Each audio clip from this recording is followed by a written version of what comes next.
Eu quero convidar os irmãos para ler conosco, meditar um pouco lá no texto de Cantares de Salomão, que o nosso irmão Ivan leu. Nós vamos meditar um pouquinho. Hoje nós começamos o mês das mulheres, né? E tem bastante coisa aí que a Mancida está, sem dúvida, com o coração cheio aí para compartilhar com vocês. E nós vamos começar hoje, né? Porque ela também me deu aí uma tarefa e eu quero trabalhar com vocês esse tema importante. Todos encontraram? Fiquemos em pé por um instante. Eu quero ler apenas um versículo, que é o versículo de número 3 do capítulo de Cantares 1. Cantares 1, versículo 3. É bom ver o povo de Deus contar testemunhos de bênção, né? Testemunhos aí que edificam a nossa vida. Eu sempre fui um crítico, né? Eu sempre fui um crítico dessa do acesso das crianças à internet, a telefone celular, principalmente por como esse dispositivo de entretenimento, né? Até porque a gente vê as crianças fazendo mau uso em alguns casos. Mas vamos lá, o verso 3 diz assim: para cheirar são bons os teus ungüentos, como ungüentos derramado é o teu nome. Por isso as virgens te amam. Amém? Para cheirar são bons os teus ungüentos, como ungüentos derramado é o teu amor, por isso as virgens te amam. Que Deus nos abençoe e continue falando conosco, digam amém. Podem sentar, irmãos, em nome de Jesus. A todos que estão nos acompanhando pela rede social, Deus abençoe também. Sejam sempre bem-vindos a participar conosco deste culto. Toda quarta-feira nós estamos aqui trabalhando temas específicos ligados, né? Temas ligados à pregação, a ensino da palavra de Deus, melhor dizendo. Ligados à pregação, não, diferentes temas, né? E hoje, não fugindo do assunto da evangelização, nós vamos também caminhar por ele em um ponto, mas eu quero fazer uma passagem por esse momento desse texto que eu acabei de ler com vocês. E aí nós vamos trabalhar um pouquinho. Deixa apenas eu me sinalizar aqui, me situar aqui, né, de forma que eu consigo também monitorar o público que nos acompanha pela rede social. Então vamos lá. Esse texto aqui é interessante porque, entre outras possibilidades que nós temos aqui, encontramos, por exemplo, há muitas possibilidades de Cantares de Salomão, da gente interpretar. E da gente pensar no relacionamento de Cantares de Salomão. No que diz, na mensagem que Cantares de Salomão diz. Ela traz uma mensagem, ela conta uma história. Aliás, ela não, o texto conta uma história. Entre outras possibilidades, o relacionamento de um casal tremendamente apaixonado, que é Salomão e a Sulamita. E esse casal, eles vão descrevendo sua relação de forma interessante, que mexe com o imaginário da gente. Quando eu digo mexe com o imaginário, é que faz a gente imaginar. Por exemplo, em um ponto do texto, ela diz assim: quem viu meu amado? À noite despertei e não vi o meu amado. Saí pelas ruas, correndo atrás dele, e perguntei para os guardas: onde vocês viram meu amado? Então você imagina uma mulher que à noite acordou, não encontrou o amado e sai correndo pelas ruas nas altas horas da noite procurando essa pessoa. Então, o texto oferece muitas leituras para a gente, né? Várias delas. Por exemplo, a do relacionamento de Cristo e a igreja.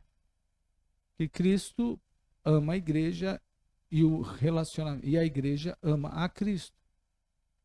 E isso está no texto. A gente pode pensar nisso, porque o amor envolvendo, os estudiosos trabalham isso muito bem, o amor que envolve a Sulamita e o rei e o seu amado é o amor que atrelado àquele ágape, ou agapão, como é dito, né? Aquele amor de renúncia, amor de Deus, vamos falar assim. Então, embora em alguns pontos a gente percebe uma linguagem mais relacionada a um homem e a uma mulher. Então, o texto nos oferece muitas leituras. Eu posso ler Cantares de Salomão sobre essa perspectiva, sobre esse olhar, né, enxergando o relacionamento de um homem e uma mulher. Entre um homem e uma mulher, porque ela já começa dizendo assim, ó, beija-me com o beijo da tua boca, porque é melhor o teu beijo do que o vinho. Então, a gente pode interpretar esse texto, pensar nesse texto de muitas formas. A gente pode interpretar esse texto de muito jeito. Ler e pensar no relacionamento de Deus com a igreja, ler e pensar no relacionamento entre um casal, um homem e uma mulher, ler e pensar na realidade, no contexto no sentido da palavra amor. A gente pode ler, por exemplo, sobre o contexto de problemas. Nesse episódio que eu acabei de citar, que ela sai procurando o amado, nos diz o texto que ela, ao encontrar, vai até a casa da mãe dela e leva o amado até a casa da mãe. Bom, aí você já pode também interpretar esse texto numa leitura envolve famílias se envolvendo na relação familiar do casamento. Então são muitas as possibilidades que a gente tem de ler o texto Cantares de Salomão, e vale uma leitura para todos aqueles que estão interessados em aprender. Tem outros pontos, né, outras leituras que a gente faz, e já fizemos abordagens em encontros de casais, por exemplo, mas aqui nesta noite eu não vou tratar de nenhuma dessas. Eu vou fazer o contrário. Eu vou direcionar o olhar dos irmãos para a Sulamita. Nós vamos olhar como que a Sulamita amava o seu amado. E aí, aproveitando da primeira leitura que eu fiz, do relacionamento entre a igreja e Jesus, o amado, eu quero pensar como que as mulheres, ou como que a Sulamita demonstra o seu amor. E aí, partindo disso, uma vez que a gente pensa como que ela demonstra o seu amor, nós vamos meditar um pouquinho sobre como que as mulheres, pensando em Cristo, como que as mulheres demonstram sua devoção a Cristo. Porque o texto está claro aqui, ó, as virgens te amam. E é daqui que eu parto para a gente falar sobre como que as mulheres amam a Deus, né? Então a Sulamita descreve, por exemplo, um tratamento absolutamente cuidadoso. Veja que o texto fala de unguento. No versículo 3 se refere ao tratamento de pele recebido de banho, após o banho, que era um costume daquela época dos povos antigos, né? Passar óleos na pele, deixar a pele, massagear a pele com óleos especiais e tudo mais. E ela descreve isso. E ao descrever essa questão, ela diz assim: para cheirar são bons os teus ungüentos, como unguento derramado é o teu nome.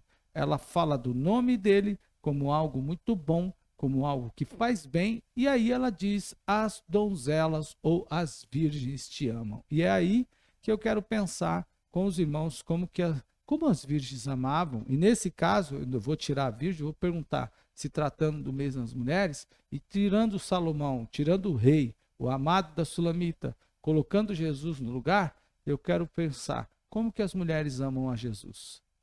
Como que é a devoção das mulheres no contexto da sua relação com Jesus? Esse texto, como eu já falei, nos faz pensar nisso. Bom, de toda forma, irmão, como eu já disse, eu fico pensando como, por exemplo, podemos trabalhar isso. As mulheres têm uma forma diferente de expressão. O homem não. Existem mulheres que conseguem expressar menos, mas, em geral, as mulheres expressam mais. Como assim expressam mais? Que elas falam mais? Não, expressar não é só falar. Falar é uma das características da expressão. Mas expressar por exemplo, adorar. Expressar é demonstrar. Tudo que você faz é uma expressão. Quando você franze a testa, você dá volta e meia e fala, você só vive com a testa franzida. Desfranze a testa, parece que você está bravo. Né? Ela fala assim de vez em quando, tá? Aí, mas não é. A nossa expressão, às vezes você faz uma expressão facial que alguém diz assim, tá tenso. Ou então, tá preocupado. As pessoas leem. Ué, você nem falou nada. Não é? Você não disse nada. Você não disse verbalmente. Não é? Mas você disse com a sua expressão. Então, um cuidado, zelo pela igreja, por exemplo, é uma expressão. A irmã Lenice passou aqui na porta da igreja há uns dias atrás, não lembro que horário foi, depois de uma chuva que tinha dado, uma forte chuva que tinha dado, ela olhou a igreja e viu uma telha fora de posição. E ela bateu uma foto e mandou para mim. Pastor, eu estou vendo, veja, ela fez a seguinte pergunta, ela fez a seguinte observação, parece que tem uma telha faltando ali. Não é melhor dar uma olhadinha antes que isso traga danos maiores? É uma expressão de cuidado, de zelo. A mesma coisa tem os irmãos com a sua casa, a mesma coisa tem a gente com os irmãos com seus automóveis, com o seu carro. De toda forma, a gente expressa. A Vanessa acabou de dar um testemunho sobre que relata a expressão de zelo. Ela queria, para preservar a saúde, melhorar a saúde visual do Anthony, ela cortou aquilo que hoje seria para adolescente, para criança e adolescente, você retirar o celular da mão, um caos. E ela tirou. Né? Vamos dar uma diminuída aí, retirou e tal, e mudou o hábito da criança. Para quê? Porque ela tem zelo pela saúde dele. É uma expressão de amor nesse sentido. Então a gente, quando pensa em expressão, qualquer gesto é uma expressão. Qualquer forma é uma expressão. Por exemplo, você tem um carro e esse carro está ao lado de fora da garagem, do tempo, não tem garagem, não tem nada. Você não tem uma garagem, ou mesmo tem uma garagem, não importa que tenha, mesmo que você não tenha. Mas se você cuida do carro, né, você com o seu gesto, você não disse a ninguém, entre outras palavras, que você tem zelo e está cuidando do seu carro. Que esse carro tem valor para você. Né? Mas você com o seu gesto está dizendo que você gosta, pode até não gostar do carro, mas pode está valorizando o investimento que você fez. Assim também em outras áreas da vida. A nossa expressão diz, as nossas ações dizem como que a gente zela, como que a gente gosta, como que a gente não gosta, não é? É muito comum entre os casais, quando já há algum tempo de casado, não precisa ser muito, mais algum tempo, os casais entenderem as expressões faciais. E quando você não gosta de uma coisa, você nem precisa dizer que não gosta. não é? Você nem precisa dizer que não gosta, não precisa falar nada. Às vezes a forma que você recebe algo que a pessoa te dá, ela, a forma que ela dá algo a você, né, que ela te entrega algo nas mãos, você já consegue saber, perceber se essa pessoa está bem ou não. A forma que ela olha, não é assim mesmo? A forma que ela coloca alguma coisa em algum lugar, você já percebe, não é? Então, essas coisas dizem, veja que a gente nem fala, não precisa nem dizer para alguém entender se a gente está bem, se a gente está alegre, se estamos tristes, se estamos felizes, se estamos inspirados ou não. As pessoas percebem isso. Por que elas percebem se a gente não falou? Não é? O Facebook tem uma coisa interessante. Eu nunca usei, não gosto de usar, mas muita gente gosta. Hoje estou me sentindo, é, hoje estou me sentindo inspirado, me sentindo alegre, me sentindo triste, sentindo alguma coisa assim. Dependendo do que você coloca, sem essa marca, a pessoa, como você escreve, a foto que você posta, é possível alguém fazer a leitura, não é? Então, tudo isso diz alguma coisa. E é nesse sentido que eu quero compartilhar com vocês como as mulheres amam, porque a forma, a nossa expressão diz como a gente se relaciona com aquele objeto.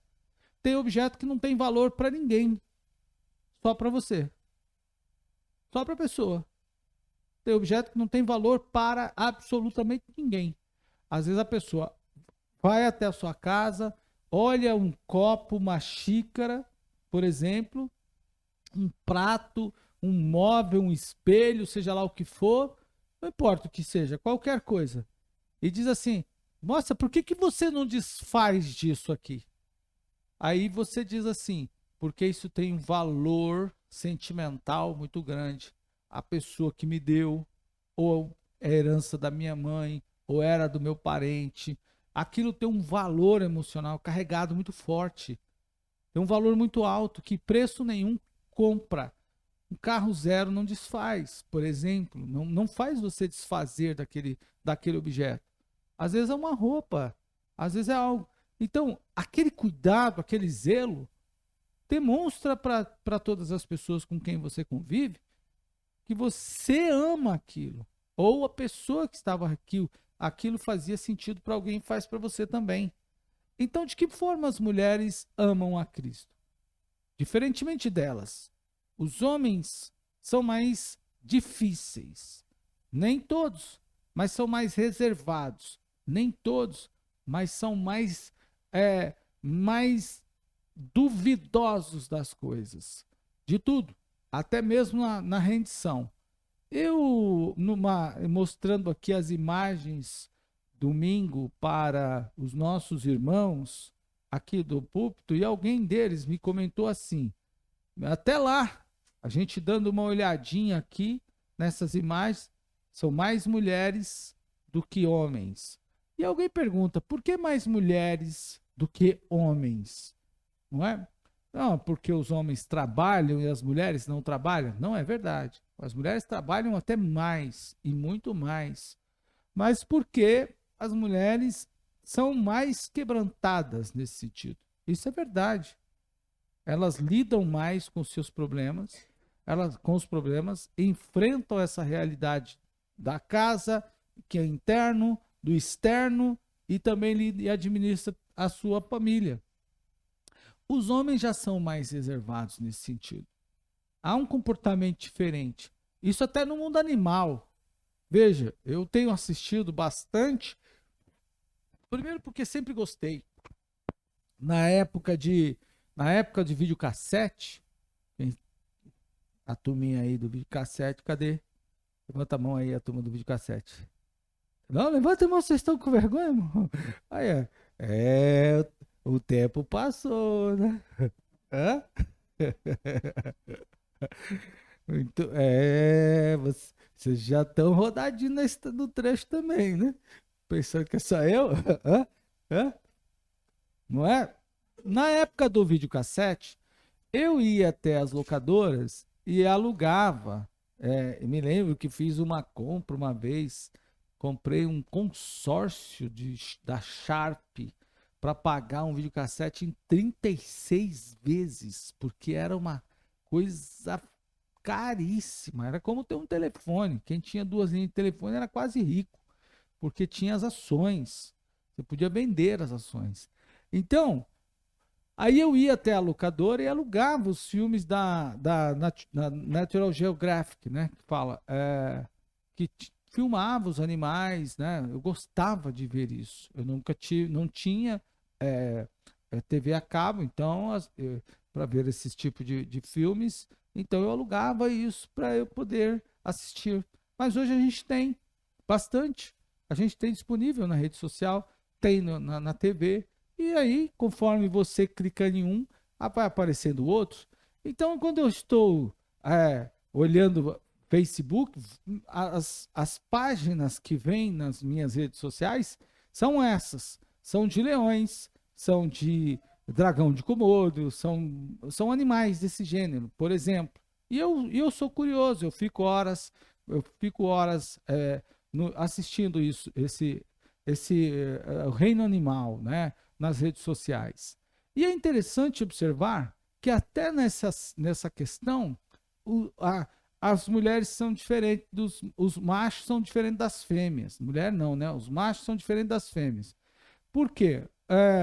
As fêmeas, para matar determinada presa, elas precisam de mais de uma, duas, três, quatro fêmeas para derrubar uma presa, uma zebra, um gnu, né? Fala, como é o nome daquele outro animal? Gnu, né? Inu, gnu. Não lembro o nome agora. Gnu. Então, para derrubar esses animais pesados, então depende de mais força. Mas aí daqui a pouco chega quando a cena é com o leão macho, ele resolve quase sozinho. Né? Então, e eu fico olhando essas observações. Eu fico comparando. Então, outro dia, aí tem os caras que vão fazer esse tipo de filme e tem que observação, pesquisa, a observação é isso. Então o sujeito estava lá, ficou acho que quase 7 minutos esperando a ação de um leão, de uma leoa, né? Fêmea, obviamente, para caçar um dos animais que estavam passando, quando o leão macho grande simplesmente entrou, pegou o primeiro e matou já, imediatamente. Então é diferente. As mulheres têm ações, reações, têm comportamento diferente dos homens. E isso é visto aqui. Ela descreve Salomão, ela é mais emotiva, ela tem mais detalhes na percepção. Salomão dá alguns detalhes da mulher, de Sulamita, mas Sulamita fala, por exemplo, de cheiro, fala de cor, fala de tamanho, ela dá detalhes, e esses detalhes é super importante para a nossa meditação. Trazendo para os nossos dias, irmãos, e especialmente para o mês que nós vamos tratar, na igreja, as mulheres também demonstram o seu amor de forma diferente para com Deus. E é disso que eu quero falar, diferente dos homens. Enquanto nós, muitas vezes, nos dedicamos mais à força física, se bem que nós conhecemos uma irmã lá no interior que subir uma viga daquela que a gente está subindo aí, acho que ela resolvia mais da metade da viga, sozinha. A mulher era forte, muita força. Virava um maceiro de concreto. Eu fui trabalhar muitas vezes lá na igreja, e você sabe como eu sou um ajudante meia boca meia boca de ajudante. Né? Não sou ajudante pedreiro, sou meia boca do ajudante do pedreiro. Então, nesse sentido. E ela já chegava e já virava aquela maceira sozinha, irmão. Enquanto eu estava morrendo com metade da massa, a irmã lá, ela virava maceira sozinha. Então, mas são casos à parte, são casos diferentes. Mas enquanto na igreja os homens têm mais dificuldade para observar, para participar, para atuar, para demonstrar a sua atenção, enquanto ele é mais observador, desconfiado e muito mais, a mulher é mais emotiva. Ela expressa mais e expressa de diferentes formas, de muitas formas. A mulher expressa mais e expressa de diferentes formas. Ela expressa no jeito de vestir, ela expressa no jeito de trabalhar na igreja, ela expressa no jeito de falar. Bom, eu busquei alguns exemplos de mulheres para a gente entender isso, como que as mulheres amam a Deus, especialmente na igreja. E eu quero trazer alguns detalhes para vocês, algumas informações que eu acho que vai contribuir. Começando, irmãos, lá por volta de 1900, mais ou menos, e eu vou falar um pouco antes também. Poderia até, aliás, eu vou até mudar. Vamos para 1648. Uma francesa por nome de Jeanne Guyon, era uma jovem, ainda jovem, aos 15 anos de idade, foi obrigada a casar com uma pessoa que era deficiente. Hoje, a realidade das mulheres são diferentes de antigamente, nem em todos os lugares, não é? Mas nesse caso, em especial, sim, foi obrigada a se casar e forçadamente com uma pessoa deficiente, e ela não teve escolha. E esse casamento trouxe muita, mas absoluta frustração para essa jovem, aos 15 anos de idade. E então, essa mulher, dessa forma, por tamanha dificuldade, ela acabou se devotando a Deus. Ela era se devotando a Deus e fez uma devoção profunda, a tal ponto, irmão, de começar a escrever. E ela passou parte da sua experiência escrevendo. Bom, de tanto que conhecida como Madame Jeanne se devotou a Deus, isso irritou tanto, mas irritou tanto as autoridades, por exemplo, porque ela, conforme ela se devotava a Deus, ela escrevia, não é? Então, o que ela fez? Isso irritou as autoridades, as autoridades dela, especialmente, e internaram essa mulher por 25 anos num convento, só por conta da sua relação com Deus, e ela passou a relatar, ela passou a escrever o seu relacionamento com Deus, à medida em que ela estava confinada, cada vez mais confinada, ela vai tendo relacionamento com Deus e ela passa a escrever os seus relacionamentos com Deus. Escreveu profundamente aquilo que ela relatava. E muitos livros nesses quase 25 anos de prisão num convento. Em época que não tinha computador, ela escreveu muitos livros. E tudo porque ela se devotava ao Senhor.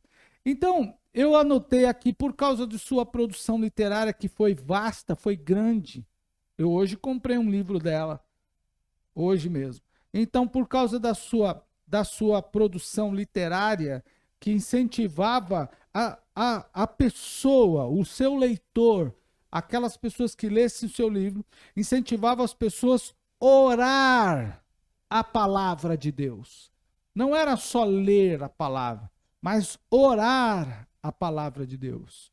Enquanto pegava textos, ela começou a trabalhar temas como esse, por exemplo, não é? E orar os textos bíblicos e pensar nisso e elevar a relação das pessoas em profundidade com o seu Criador, Deus. Enquanto ela fez isso, irmão, seus textos, depois, né?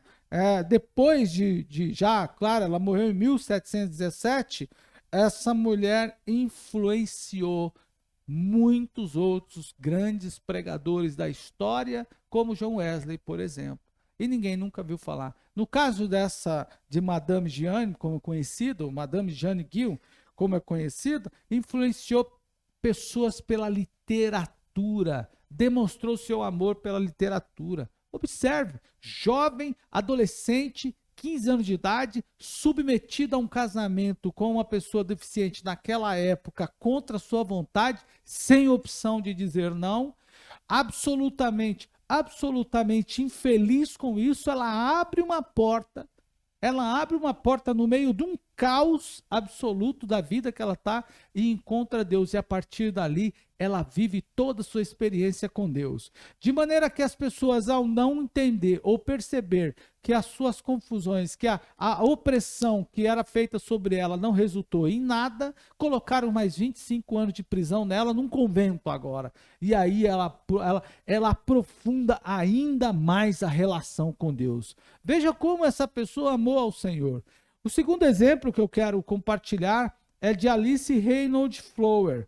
Essa mulher foi esposa de um secretário, de um dos fundadores da Assembleia de Deus Americana, que a Assembleia de Deus Americana inicia lá por volta de 1914, lá nos Estados Unidos, aproximadamente por 1914. Essa mulher foi considerada uma das maiores líderes da igreja até a sua morte em 1991. A Alice, ela mesmo conta, observe a experiência dela, ela mesmo contando sua própria experiência. Isso está relatado no livro Vozes Pentecostais, Vozes do Movimento Pentecostal.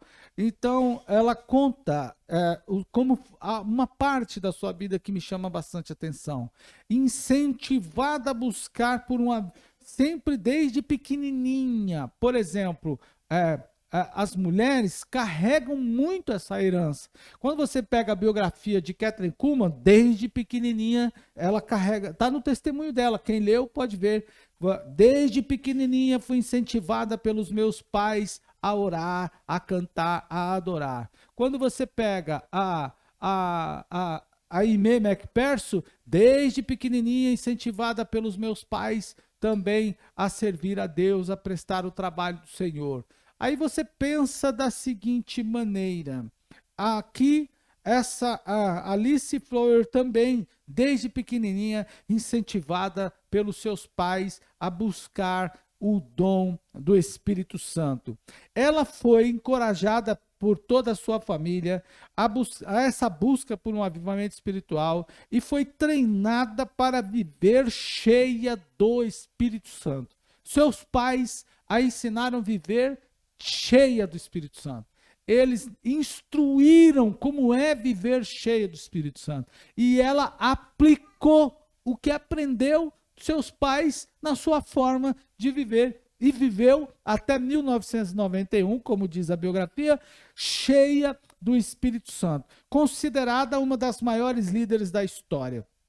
Ela pôde, inclusive, como diz aqui o texto, e a compreender que a partir da experiência com o Espírito Santo, ela poderia ser guiada para qualquer lugar e qualquer posto, e onde ela estivesse, em qualquer posição ou posto, lugar, o Espírito Santo com certeza iria capacitá-la a servir o Senhor. E foi numa dessas reuniões que poderosamente essa jovem cheia do Espírito Santo, sem conhecimento nenhum de hebraico, fez uma belíssima de uma pregação sobre o poder do Espírito Santo em hebraico moderno, a ponto de algumas pessoas que estavam ouvindo, que eram hebraístas, que eram pessoas que moravam em Jerusalém, perguntarem: como essa mulher discursou tão bem num idioma que ela nunca estudou, que não sabe sequer uma só palavra, que não entende nada praticamente do que disse. É a dependência do Espírito Santo. Então, em outras palavras, as mulheres, e aqui eu penso, isso não é dado, mas é que eu penso, acabam se entregando mais à dependência do Espírito Santo, acreditando mais na presença do Espírito Santo. E eu fico pensando, e eu quero trazer uma outra experiência que está lá no texto de Atos de João, capítulo 4. Nós olhamos para aquela experiência da mulher samaritana também dessa forma, e eu convido os irmãos a olharem por a olharem também desse jeito. Veja, irmão, ela era uma mulher que tinha 5 maridos. Uma mulher absolutamente sem uma representação, não, mas com uma fama má, né?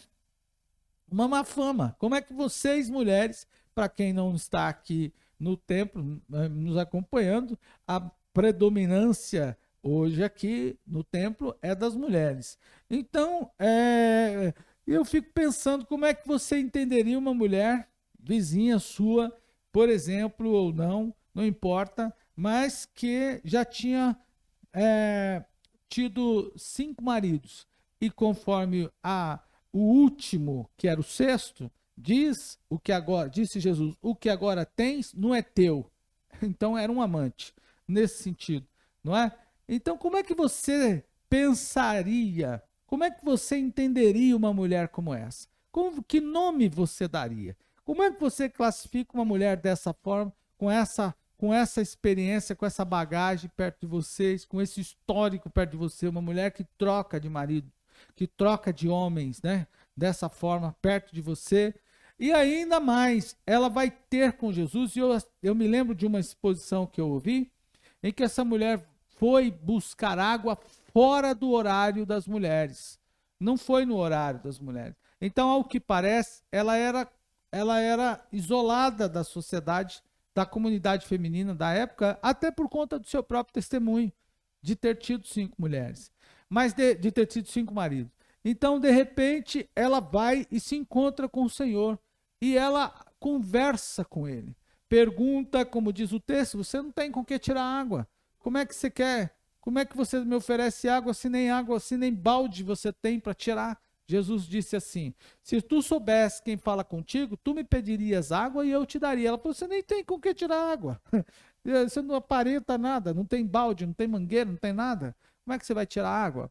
E o poço é fundo, a água está lá embaixo, como é que você vai tirar? Ela conversa bem. Percebam, irmãos, a característica dessa mulher. Ela conversa muito bem. Eu não estou dizendo, não relacione o que eu acabei de falar com essa história de que comum que o povo diz que a mulher fala mais. Não, eu estou falando que ela tem um diálogo muito bom. Ela conversa com o rabino. Ela demonstra conhecimento, ela demonstra curiosidade. Veja, ela diz assim, me diga uma pergunta, me responda uma pergunta. Os nossos pais disseram que temos que adorar aqui no Monte Gerizim, mas os judeus dizem que temos que adorar lá. E tu, o que dizes? Veja como ela é interessada, ela conversa. Essa mulher não apareceu em outra parte da Bíblia, senão aqui.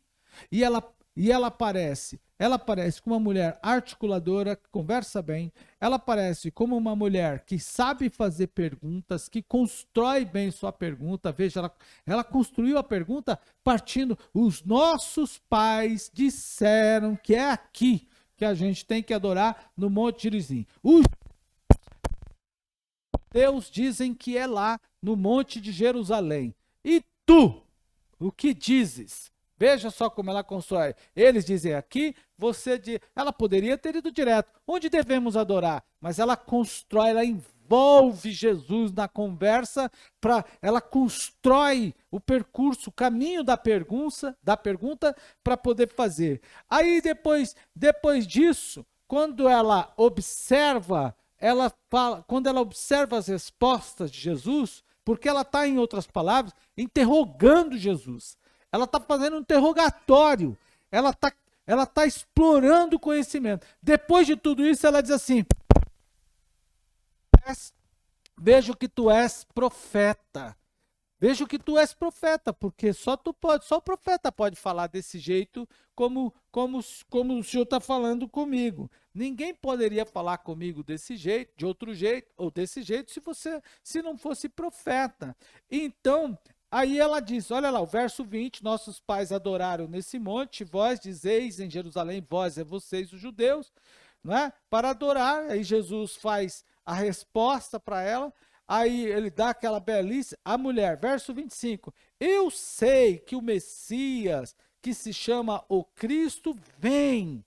Quando ele vier, nos anunciará tudo. Veja como ela constrói, ela demonstra conhecimento, irmão. E aí vem a parte que eu quero compartilhar com vocês. Talvez se fosse um homem que saísse dali, daquele encontro com Jesus, depois de ter sido revelado do jeito que ela foi, depois de ter tido a vida condenada do jeito que ela foi, preste atenção que eu não estou fazendo nenhuma crítica a ninguém, eu estou estou estabelecendo diferença, tá?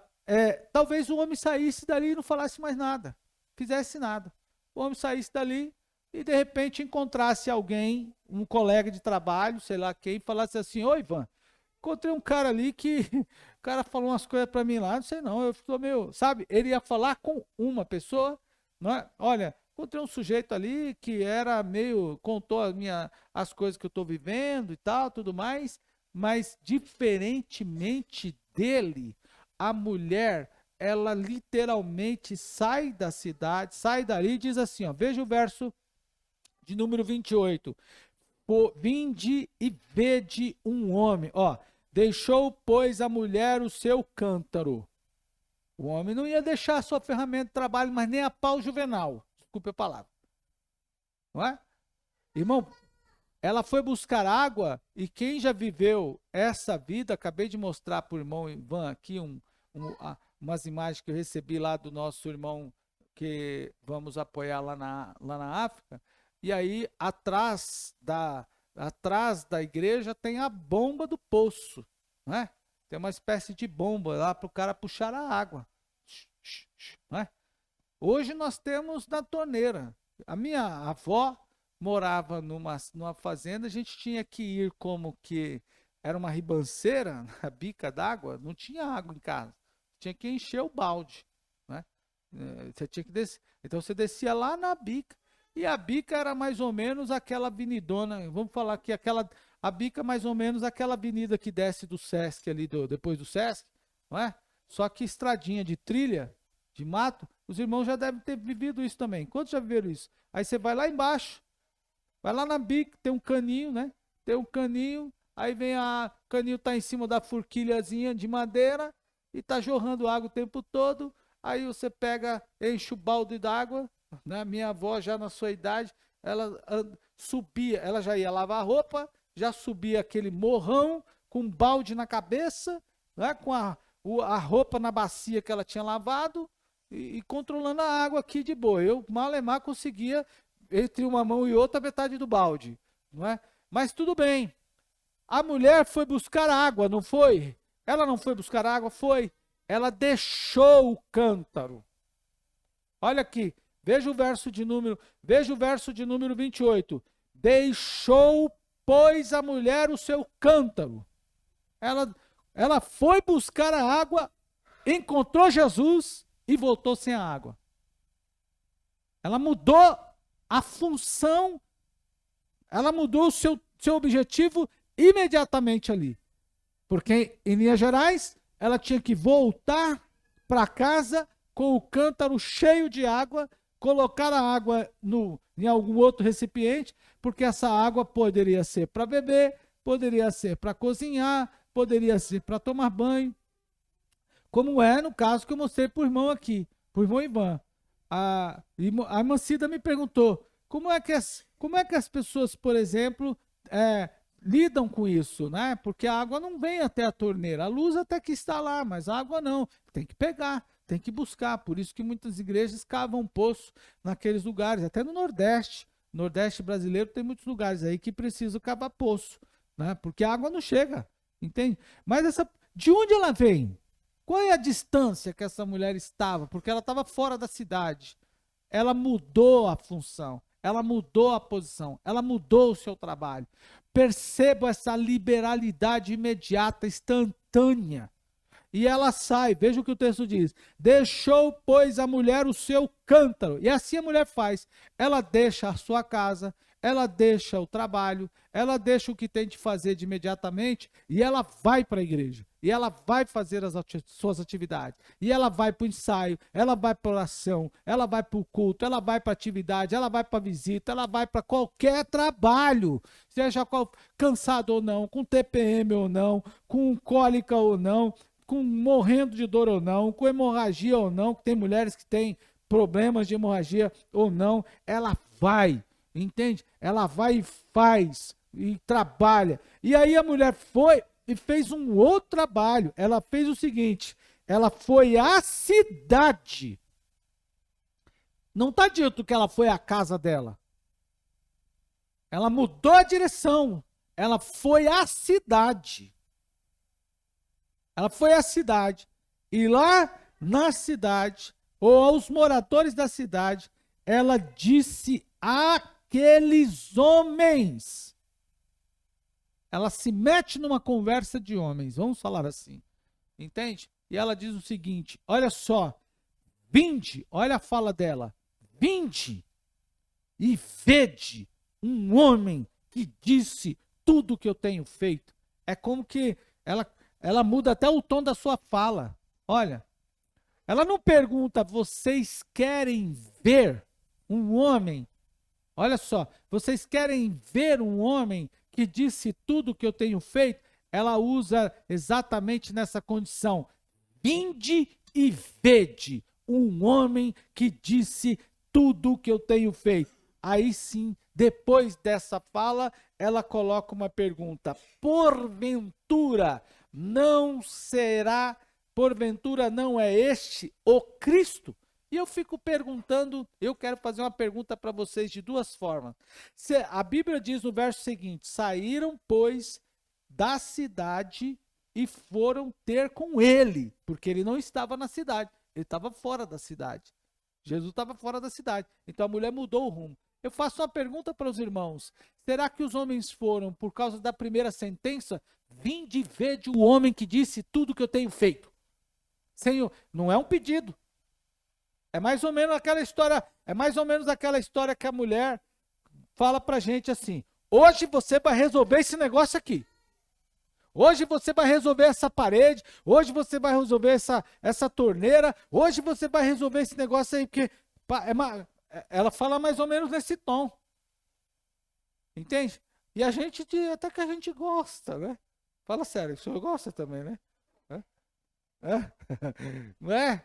As irmãs não entendem que a gente deixa para trocar, para a gente resolver o problema só no dia que vocês falam carinhosamente com a gente desse jeito. Vocês não entendem isso, a gente gosta dessa fala.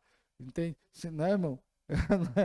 Então, mas não sei se eles foram porque ela falou nesse tom, é mais ou menos assim, ou se eles foram porque ela jogou uma dúvida na cabeça, porventura não é este o Cristo? E todos aguardavam o Cristo. Perceba, irmão, essa mulher demonstra o seu amor por meio da sua habilidade de pregação, de persuasão. Então as mulheres têm forma diferente, como amam as mulheres. É assim que elas amam. Amam escrevendo, amam cantando, amam adorando ao Senhor, amam participando das atividades na igreja, amam anunciando, amam falando mais energeticamente. Às vezes o homem dá uma fala mais mansa, a mulher chega e diz não e acabou. Vejo aqui de vez em quando que o Santo Cinto quer operar com as crianças. De vez em quando as mães pegam aí algumas crianças e arrastam para o banheiro e ali fala o chibolete para elas e elas voltam assim, né?